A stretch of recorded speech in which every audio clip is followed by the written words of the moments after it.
My God, she had changed the locks on my house. I stood there on my own front porch, my key useless in my shaking hand, staring at the new silver deadbolt that shouldn't have been there. My heart pounded so hard I could hear it in my ears, feel it in my throat. For a moment, I thought I might collapse right there on the welcome mat I'd bought 30 years ago when my husband Robert and I first moved in. Through the living room window, I could see her, Jessica, my daughter-in-law. She was rearranging my furniture, laughing on her phone, completely unaware that I was standing outside. Or maybe she knew. Maybe she was waiting for this exact moment. I had left for my sister's house in Arizona just 5 days ago. 5 days. And in those 5 days, she had taken everything. Let me back up. Let me tell you how I got here. Standing locked out of the house I bought with 35 years of serving lunch trays to school children, of scrubbing cafeteria floors after everyone went home, of working double shifts during summers to make ends meet after Robert died. My name is Margaret, though everyone calls me Maggie. I'm 68 years old, and up until 5 days ago, I thought I understood my life. I thought I understood my son. Daniel is my only child. I raised him alone after Robert passed from cancer when Daniel was just 12. Those were hard years. I worked 2 jobs, sometimes 3 during the holidays. I served breakfast and lunch at Lincoln Elementary, then cleaned offices downtown until midnight. On weekends, I worked at the diner on Route 1. Daniel never went without, even if I did. He had new sneakers when he needed them, went on school trips, got his braces. He went to community college while living at home, then got his IT certification and a good job in the city. I was so proud of him. This house, this little 2-bedroom bungalow 3 blocks from the beach in Seaside, California, it cost me everything. But it was mine. The deed had my name on it, Margaret Ann Peterson. When Robert died, the life insurance barely covered his medical bills. I bought this house 15 years ago with money I saved dollar by dollar, overtime shift by overtime shift. Every time I thought about giving up, I'd drive by this neighborhood and imagine having a place where Daniel could bring his future family for holidays, where grandchildren might play in the yard. I never imagined I'd be standing outside it, locked out, at 68 years old. Daniel met Jessica 2 years ago on some dating app. She was 29, pretty in that filtered Instagram way, always taking photos of herself, always checking her phone. She told everyone she was a content creator and a wellness influencer. She had about 50,000 followers who watched her post about green smoothies and beach sunsets and living your best life. When Daniel brought her home for the first time, I tried to like her. I really did. She smiled a lot, complimented my cooking, called me Mama Maggie in this sweet voice that made Daniel beam. She showed me her Instagram, scrolling through perfectly posed photos of herself doing yoga on the beach, holding acai bowls, standing in front of murals in downtown LA. I'm really building my brand, she told me, her eyes bright with ambition. Once I hit 100,000 followers, the sponsorship deals will really take off. I could make 6 figures a year just from posting. I didn't understand it, but Daniel seemed happy. That's what mattered to me. They got married last spring, in a small ceremony at the courthouse. I offered to help pay for something bigger, but Jessica insisted she wanted intimate and authentic for her Instagram aesthetic. She live-streamed the whole thing to her followers. A month after the wedding, they asked if they could move in with me, temporarily, just until they saved enough for their own place. Mom, rent in the city is killing us, Daniel explained over coffee at my kitchen table. We're paying $2,400 a month for a studio apartment. If we could stay here for 6 months, maybe a year, we could save enough for a down payment on our own place. I hesitated. I valued my space, my quiet routines, but this was my son, my only child. And Jessica smiled at me with those perfect white teeth and said, Mama Maggie, I promise we won't be a bother. We'll help with groceries and housework, and you'll get to spend so much time with your future grandchildren this way. Future grandchildren. The words melted my resistance. Of course you can stay, I said. Take the 2nd bedroom. It's yours for as long as you need. Daniel hugged me. Jessica took a photo of the 3 of us for her Instagram with the caption, Living with my amazing mother-in-law, family is everything. That first month wasn't bad. Jessica made smoothies in the morning, filling my kitchen with the sound of the blender and the smell of spinach and bananas. Daniel helped me fix the leaky faucet in the bathroom. They paid me $500 a month for expenses, which was more than fair. But then things started to change. It began small. Jessica started rearranging things. She moved my coffee maker because the morning light is better over here for photos. She replaced my kitchen towels with new ones from Home Goods because mine were a little dated. She painted the accent wall in the living room a trendy gray without asking because it photographs better than that cream color. Each time she'd say, "Don't you love it, Mama Maggie? It's such an improvement." And each time, I'd force a smile and say yes, even though I missed my cream walls and my old coffee maker's spot by the window. Then she started throwing things away. I'd come home from my morning shift at the elementary school to find that she'd cleaned out the garage. "I donated all those old tools to Goodwill," she announced cheerfully. "You weren't using them anymore, right?" Those were Robert's tools. He'd used them to build the deck in the backyard, to fix everything around this house. I'd kept them for 15 years because touching them made me feel close to him. "Those were my husband's," I said quietly. "Oh." Jessica blinked. "Well, they were just collecting dust, Mama Maggie. You have to let go of the past sometime. It's not healthy to hold on to things like that." Daniel wasn't there. He'd started traveling more for work, gone 3 or 4 days a week. When I mentioned the tools to him on the phone, he said, "Mom, she was just trying to help." The garage was pretty cluttered. The second month, Jessica convinced me to box up the photos of Robert that I kept on the mantel and the bookshelf. "They make the living room feel so dark and heavy," she explained, already taking frames down. "Don't you want the space to feel lighter? More positive?" I read that keeping photos of deceased loved ones in common areas can create negative energy. I watched her stack my wedding photo, the picture of Robert holding newborn Daniel, his last birthday photo before the diagnosis, all into a cardboard box. "I'll just put them in your bedroom," she said. "That way they're still there when you want to see them, but the house can have better energy flow." When I went to my bedroom that night, the box was in the back of my closet. I took out Robert's photo and put it on my nightstand, then cried myself to sleep. The third month, Jessica started telling the neighbors I was getting forgetful. I found out when Linda from next door stopped me while I was getting the mail. "Maggie, honey, how are you doing?" she asked with concern in her eyes. "Jessica mentioned you've been having some memory issues." I didn't know it had gotten that bad. "Memory issues?" I stared at her. "I don't have memory issues." Linda looked uncomfortable. "Oh." "Jessica said you've been forgetting to take your medications, leaving the stove on, that kind of thing. She said she and Daniel are worried about you living alone." Alone. But I wasn't living alone. They were living with me. "Linda, I don't leave the stove on." My memory is fine. But I could see the doubt in her eyes. Jessica had planted the seed. That night, I confronted Jessica. Daniel was away again, at some IT conference in Seattle. "Why are you telling the neighbors I'm forgetful?" I asked. Jessica's eyes widened in fake innocence. "What? I'm just worried about you, Mama Maggie. You did leave the stove on last week. I had to turn it off. I was boiling water for tea. I was standing right there. You walked away to get the mail. For 2 minutes!" Jessica sighed and touched my hand in this patronizing way. "I know it's hard to admit when we're getting older. My grandmother was the same way, but it's nothing to be ashamed of. Daniel and I are here to help take care of you. Take care of me. In my own house, the house I'd worked 3 jobs to buy. The 4th month, small things started going wrong. My car keys would disappear, then turn up in strange places. My reading glasses went missing for 3 days. I'd find them in the refrigerator, in the bathroom cabinet, places I knew I hadn't put them. "You must have put them there and forgotten," Jessica would say with concern in her voice. "Maybe we should schedule you a doctor's appointment. Get you checked out." I started to doubt myself. Maybe I was getting forgetful. I was 68, after all. Maybe this was just what getting old felt like. Then one morning, I found my blood pressure medication bottle empty. I'd just refilled it 3 days before. There should have been 27 pills left. "Jessica, have you seen my blood pressure pills?" I asked. She was in the living room, setting up her phone on a tripod to record herself doing yoga. "No, why?"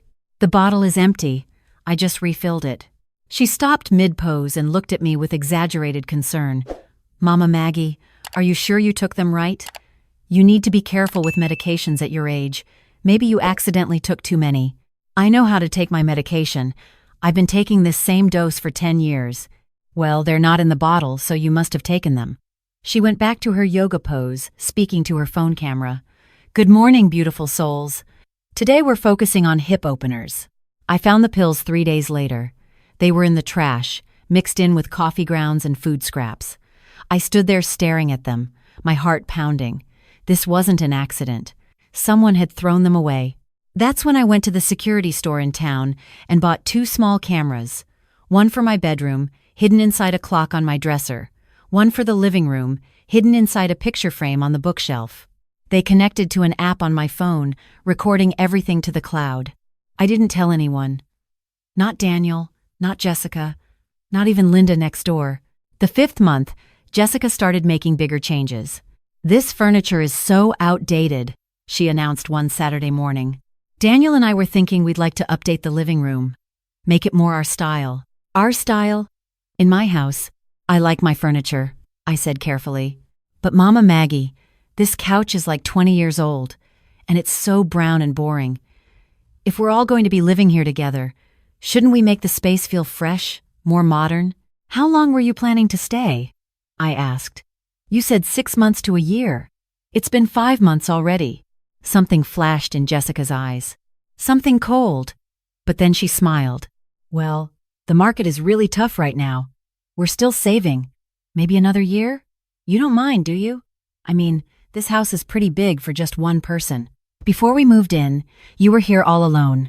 Isn't it nice to have family around? I wanted to say no. I wanted to tell her to leave. But Daniel loved her, and I didn't want to cause problems in their marriage. I didn't want to be the difficult mother-in-law. So I said nothing. 2 weeks later, I came home from my shift at the elementary school to find all my living room furniture gone. Completely gone. In its place was new, modern stuff, all hard angles and gray fabric. Surprise, Jessica announced, posing by the new furniture with her phone, taking photos. We upgraded. Don't worry, I sold your old furniture on Facebook Marketplace. I got $800 for it. That'll help cover the cost of the new stuff. She sold my furniture. The couch Robert and I had bought when we first moved into this house, the chair where I'd nursed Daniel as a baby, the coffee table we'd found at an estate sale and refinished together. You sold my furniture? My voice came out small, shocked. It was ancient, Mama Maggie. No one wants to live in a museum. Look how much better this looks. I already posted a photo and got 2,000 likes. My followers love the new aesthetic.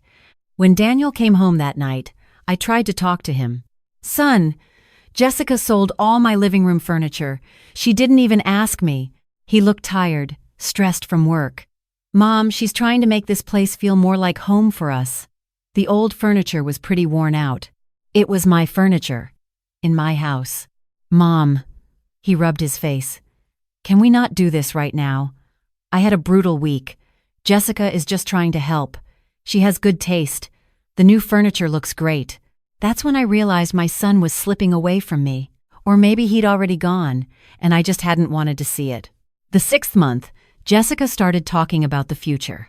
You know, Mama Maggie, she said one evening while we were both in the kitchen, this house would be worth a fortune if we fixed it up a bit. It's only 3 blocks from the beach. Houses here go for $700,000. My blood went cold. I'm not selling my house. Oh, I'm not saying sell it now. I'm just saying long term, you should think about your future. You're not getting any younger. Eventually, you might need to go into assisted living, right? And this house would pay for years of care. I'm 68, not 88, and I'm perfectly healthy. For now. She smiled that Instagram smile, but things change fast at your age. My grandmother went downhill so quickly. One day she was fine, the next she was in memory care. I don't have memory problems. Of course not, she said sweetly, but her eyes said something different. That week, my sister in Arizona called. She'd just had surgery on her knee and asked if I could come help her out for a few days.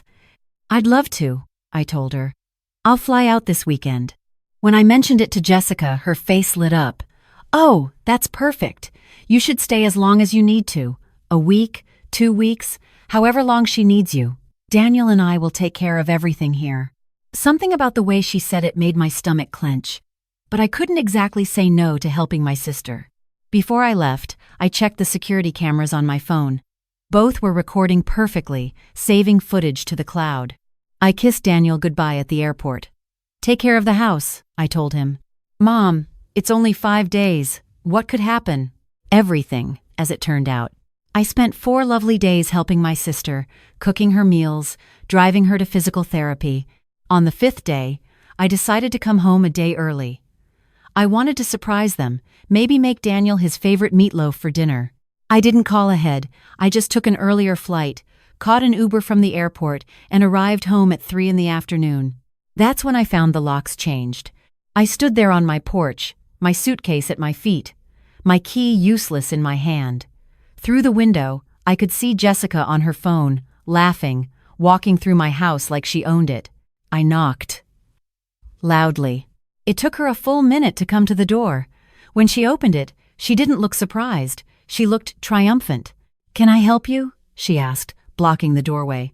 "Jessica, what's going on? Why can't I get in?" She tilted her head, that fake sweet smile on her face.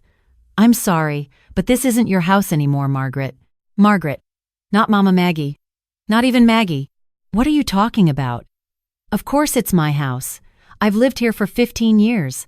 Check the deed." She held up a piece of paper, official looking with the county seal on it. "You signed this property over to me and Daniel 3 months ago, remember? When you were having those memory problems? You said you wanted to make sure we were taken care of, that we had a place to live. You must have forgotten. I never signed anything. I would never sign over my house. The county has your signature on file. And I have a copy right here." She waved the paper at me. "Look, I understand this is confusing for you. Your memory has been getting so bad. But legally, this house belongs to me and Daniel now. You can't live here anymore. Where's Daniel? Let me talk to my son." "Daniel's at work. But he knows about this. We both decided it was time. You can't take care of yourself anymore, Margaret. We're concerned about you. We think it's time you looked into assisted living." I felt like I'd been punched in the chest. This is my house. My name is on the deed. "Not anymore." Jessica's smile widened. "Now, I'm going to need you to leave, or I'll have to call the police for trespassing." "Trespassing? This is my house." "It's really not." She started to close the door. "I'll have Daniel call you later. Maybe we can help you find a nice facility." The door shut in my face. I heard the new deadbolt slide into place. I stood there, shaking with shock and rage. Then I did something Jessica didn't expect. I smiled. I pulled out my phone, opened the security camera app, and started scrolling through 5 days of footage. There it was. All of it. Jessica, on day 1, right after I left, calling a locksmith. "Yeah, I need all the locks changed today. Emergency. My elderly mother-in-law gave us the house, but she's getting confused, and we need to make sure she doesn't come back and hurt herself." Jessica, on day 2, in the kitchen with a friend, laughing. That old bat actually believed me when I said she was getting forgetful. I've been moving her stuff around for months, throwing out her pills. Daniel thinks she's losing it too. Once she's out, we can renovate this place and rent it out on Airbnb for $5,000 a month during tourist season. Beach houses in Seaside are gold mines. Jessica, on day 3, at my desk, hunched over my computer with papers spread out. She was using one of those online services that create fake documents, carefully forging what looked like a deed transfer. I watched her practice my signature on a notepad, over and over, until she got it right. Jessica, on day 4, on the phone with someone. No, she doesn't have any other family nearby except her sister in Arizona. Her son believes whatever I tell him. Once I show him the deed, he'll think she really did sign it during one of her confused episodes. He already thinks she's going senile. Jessica, on day 5. That morning, posing in the living room taking photos. "New house tour coming soon," she said to her phone camera, recording for Instagram. "Can't wait to show you guys my beautiful new beach bungalow." Manifesting your dreams into reality really works. I had it all. Every word, every action, every admission of her plan. I walked down to Linda's house next door. My hands were still shaking, but now it was with purpose, not fear. "Linda, I need your help," I said. "And I need your phone to call the police." Jessica changed my locks and won't let me in my own house. Linda's eyes went wide. What? Oh, Maggie, of course. Come in. I sat at her kitchen table and called the Seaside Police Department, told them I needed officers to come help me get into my house, that someone had changed my locks while I was away and was refusing me entry. Ma'am, do you own the property? The dispatcher asked. Yes. My name is on the deed. I've owned it for 15 years. I can prove it. We'll send officers right away. While I waited, I called Daniel. He didn't answer. I called 3 more times. Finally, he picked up. Mom, I'm at work. I can't. Daniel, Jessica changed the locks on my house. She won't let me in. She says I signed the house over to you both, but I never did. Silence on the other end. Then, Mom, I don't know what you're talking about. I'm in the middle of a meeting. Can we discuss this later? Did you know she changed the locks? Jessica mentioned she was going to update the locks for security. But Mom, if you're having trouble remembering things, maybe we should... I'm not having memory problems, my voice cracked. Your wife has been gaslighting me for months. She's been moving my things, throwing out my medications, telling the neighbors I'm senile. She forged a deed transfer, Daniel. She's trying to steal my house. Mom, that's crazy. Jessica wouldn't do that. She loves you. Then why am I locked out of my own house right now? Another pause. There must be a misunderstanding. I'll come home right now. Just don't do anything until I get there, okay? But I didn't wait. The police arrived 15 minutes later. 2 officers, one older man with gray at his temples, one younger woman with kind eyes. Ma'am, you reported being locked out of your home? The older officer asked. Yes. I own this house. I left to visit my sister in Arizona for a few days, and when I came back, my daughter-in-law had changed the locks and won't let me in. She claims I signed the house over to her, but I never did. Do you have proof of ownership? My deed is inside, but I have photos of it on my phone, and I pay the property taxes. I pulled up my banking app, showing them the automatic payment that had gone through just 2 weeks ago. See? Margaret Ann Peterson. That's me. I've been paying these taxes for 15 years. The younger officer knocked on my door. Jessica answered, all smiles. Officers, thank goodness you're here. My mother-in-law is having an episode. She's confused about where she lives. We've been so worried about her. Ma'am, can you show us proof that you own this property? The older officer asked. Jessica's smile faltered slightly. Of course. Let me get the deed. She disappeared inside, came back with the forged document. See? She signed the property over to my husband and me 3 months ago. She's been having memory issues, forgetting things. We're concerned about her safety. The younger officer took the document, examined it. This looks like a deed transfer. But ma'am, she turned to me, do you remember signing this? I never signed that. I would never give away my house. Officer, I have proof she's lying. I held up my phone. I have security cameras in my house. I have video of her admitting this whole thing is a scam. I have her on camera forging that document. Jessica's face went white. You're bluffing, she said, but her voice shook. Am I? I turned my phone around and played the video, the one where Jessica was on the phone saying, that old bat actually believed me. Once she's out, we can rent it on Airbnb. The officers watched. Their expressions hardened. Ma'am, the older officer said to Jessica, we're going to need you to come down to the station. This is ridiculous. Jessica's Instagram persona cracked completely. She's a senile old woman. You're going to believe her over actual legal documents? Those documents appear to be forged, the younger officer said. And we have evidence of you admitting to fraud. You need to come with us. That's when Daniel's car screeched into the driveway. He jumped out, looking between all of us in confusion. What's going on? He demanded. Your wife is being arrested for fraud and attempted theft of property, the older officer said calmly. What? That's insane. Daniel looked at Jessica. Tell them, honey. Tell them this is all a misunderstanding. But Jessica was crying now, her perfect makeup running. Daniel, I did this for us. That house is worth $700,000. We could have rented it out, made a fortune. Your mother doesn't need it. She's old. You what? Daniel's voice was barely a whisper. I played the video for him. The one where Jessica called me that old bat.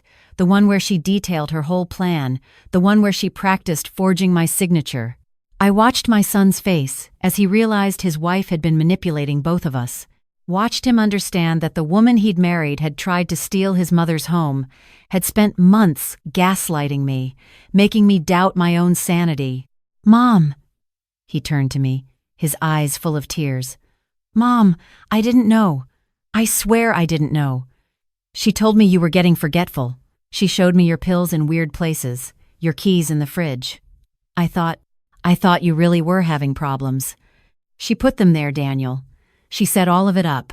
The officers put Jessica in handcuffs. She was still crying, mascara streaking down her face, screaming about how unfair this was, how I'd trapped her, how she'd done nothing wrong.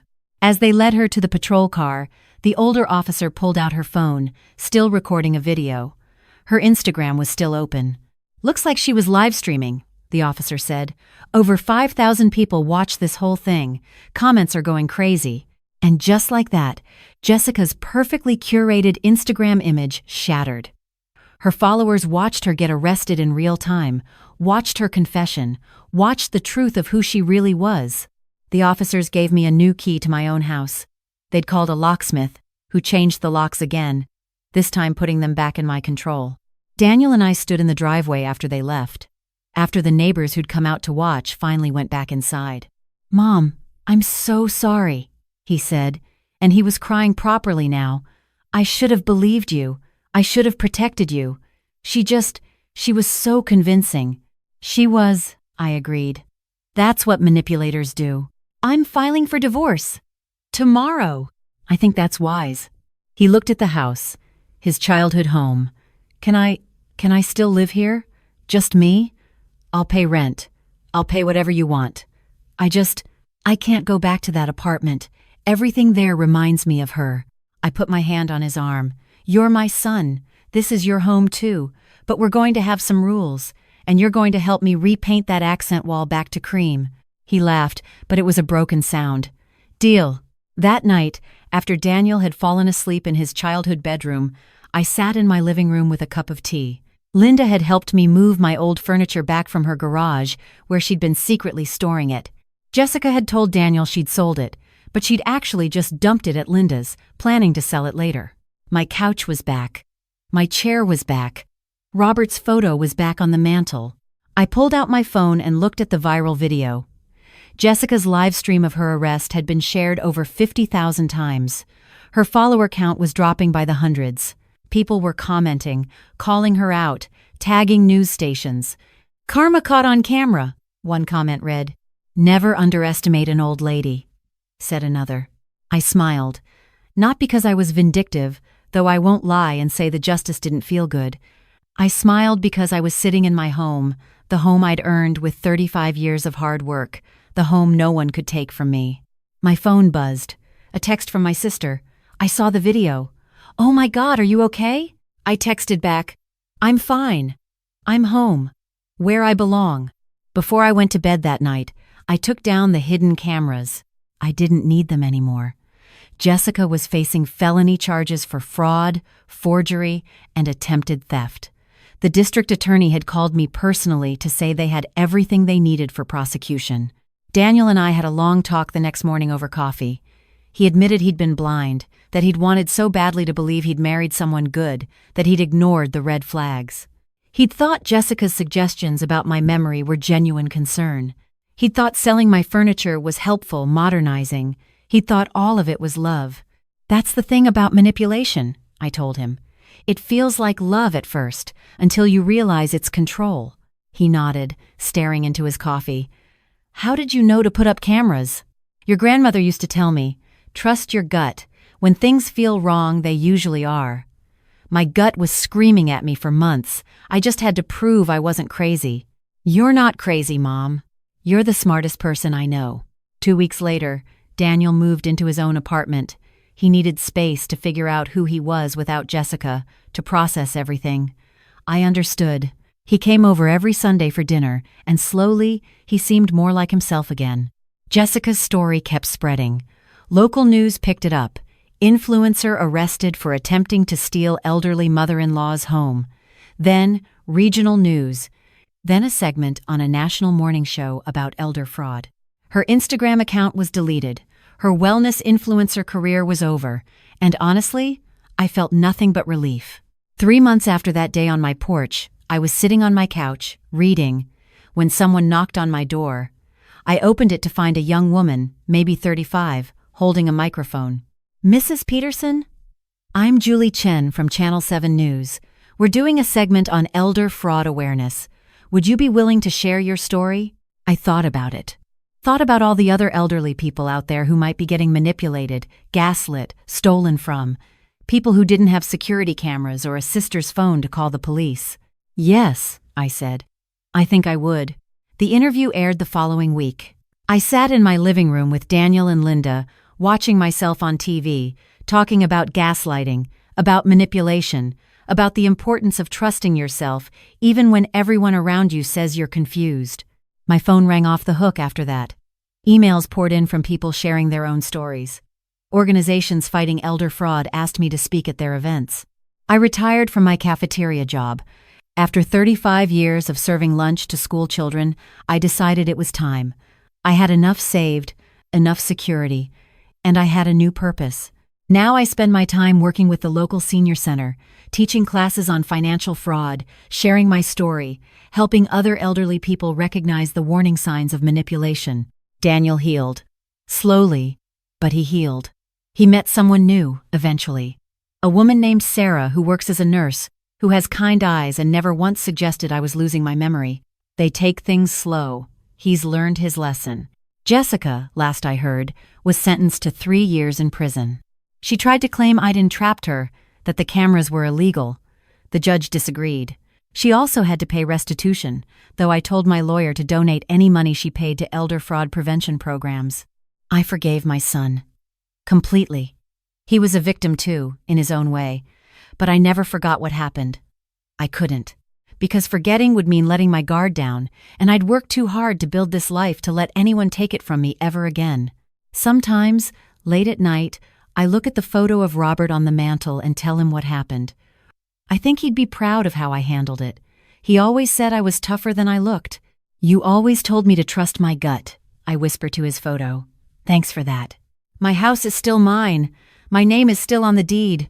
And every time I turn my key in the lock that only I have the key to now, I feel grateful for every overtime shift, every double, every sacrifice that made this place possible. Because this isn't just a house. It's my independence, my security, my proof that I built something that lasts. And no one, not Jessica, not anyone, will ever take that from me again."